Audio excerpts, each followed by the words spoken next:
Welcome back to Chasing News. I'm Bill Spadio. A very serious story about sexual predators in our schools. It seems that there's story after story of teachers having inappropriate sexual contact with students, sometimes students as young as 10 and even younger. Well, somebody in politics is actually stepping up to do something about it. His name is Jay Weber, and he's a member of the New Jersey Assembly.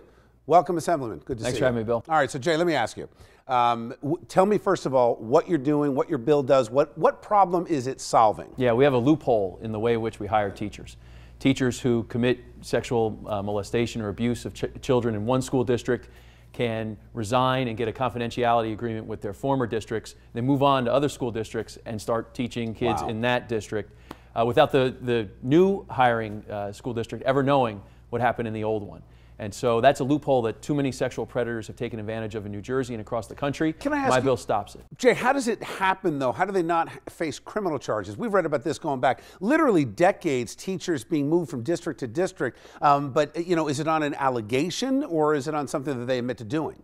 Well, sometimes they do get caught, and thank God they do, but too often there's an allegation sent to the principal or the school board. They start an investigation, and before that investigation can be completed, before the child molester can be found to have actually done these things, they offer to resign.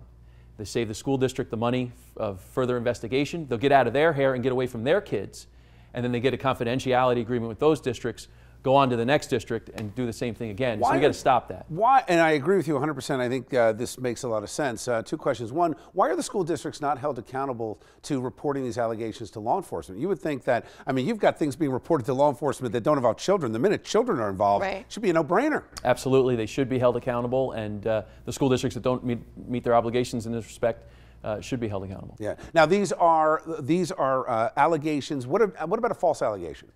Under my bill, if someone makes a false allegation against a teacher and it's investigated and found to be false, then the teacher doesn't have to disclose that to their next employer. You don't want to subject teachers to unfair allegations by vindictive parents or children.